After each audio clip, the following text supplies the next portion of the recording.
Good morning ছাত্ৰ ছাত্ৰীসকল। আজি আমি ক্লাছ 6 সায়েন্সৰ 1 নম্বৰ চেপ্টাৰৰ অনুশীলনীত যিমানখিনি প্ৰশ্ন আছে সেই প্ৰশ্নসমূহৰ উত্তৰ বিষয়ে আলোচনা কৰিম।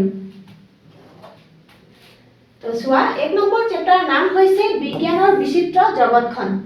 তো অনুশীলনী দিয়া আছে 1 নম্বৰ দিয়া আছে খালি ঠাই পূৰ কৰা। এতিয়া এই নম্বৰ চোৱা বিজ্ঞান হ'ল দেশ আৰু দেশৰ জৰিয়তে লাভ কৰা জ্ঞান। তো ইয়াৰ উত্তৰটো কি হ'ব? বিজ্ঞান হ'ল পৰ্যবেক্ষণ। এই দেশ থকা জেগা কি হ'ব? পৰ্যবেক্ষণ আৰু পৰীক্ষাৰ জৰিয়তে লাভ কৰা জ্ঞান।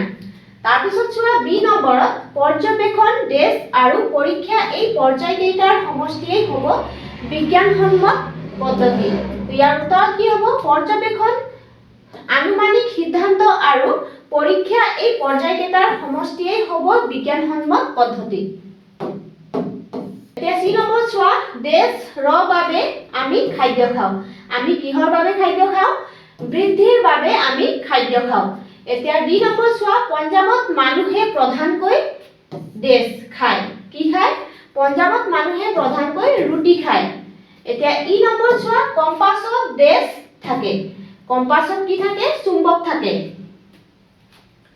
এতিয়া 2 নম্বৰ প্ৰশ্ন দিয়া আছে শুদ্ধ উক্তিটোত ৰাইট চিন দিয়া।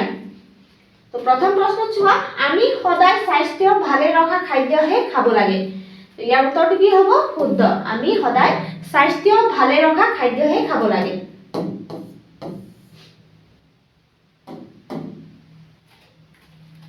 এতিয়া বি নম্বৰ চোৱা পানীৰ অবিহনে আমি জীয়াই থাকিব পাৰো। ইয়াৰ উত্তৰটো কি হ'ব? অশুদ্ধ। আমি পানীৰ অবিহনে জীয়াই থাকিব নোৱাৰো।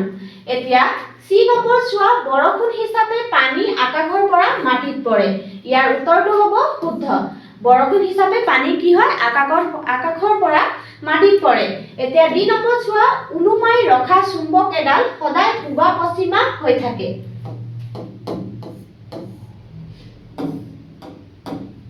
তো ইয়াৰ উত্তৰটো হ'ব অশুদ্ধ। এতিয়া ই নম্বৰ চোৱা হিমালয়ৰ ওপৰ অংশ আৰু মেৰু অঞ্চল বৰফেৰে ঢাক খাই থাকে। ইয়াৰ উত্তৰটো হ'ব শুদ্ধ। এতিয়া 3 নম্বৰ চোৱা চমু উত্তৰ দিয়া। এতিয়া এই নম্বৰ প্ৰশ্ন চোৱা মহাকাশচাৰীয়ে মহাকাশত পৃথিৱীখনক কিহৰ নিচিনা দেখে? তো ইয়াৰ উত্তৰ চোৱা মহাকাশচাৰীয়ে মহাকাশত পৃথিৱীখনক নীলা আৰু সেউজীয়া বলৰ নিচিনা দেখে। তো কি হয়? মহাকাশচাৰীয়ে যেতিয়া মহাকাশত পৃথিৱীখনক দেখে তেতিয়া পৃথিৱীখনক কেনেকুৱা দেখি পায়? তেওঁলোকে নীলা আৰু সেউজীয়া বলৰ নিচিনা দেখিবলৈ পায়। এতিয়া বি নম্বৰ চোৱা কম্পাছৰ মূল বস্তু কি? তো ইয়াৰ উত্তৰ চোৱা কম্পাছৰ মূল বস্তু হ'ল চুম্বক। চুম্বকে হৈছে কম্পাছৰ মূল বস্তু। তাৰপিছত চোৱা চি নম্বৰ প্ৰশ্নত ওলোমাই ৰখা চুম্বক এডাল কোন দিশত মুখ কৰি থাকে? উত্তৰত হ'ব ওলোমাই ৰখা চুম্বক এডাল উত্তৰ দক্ষিণ দিশত মুখ কৰি থাকে। এতিয়া ডি নম্বৰ চোৱা নাবিকসকলে সাগৰত কিদৰে জাহাজৰ দিশ নিৰ্ণয় কৰে?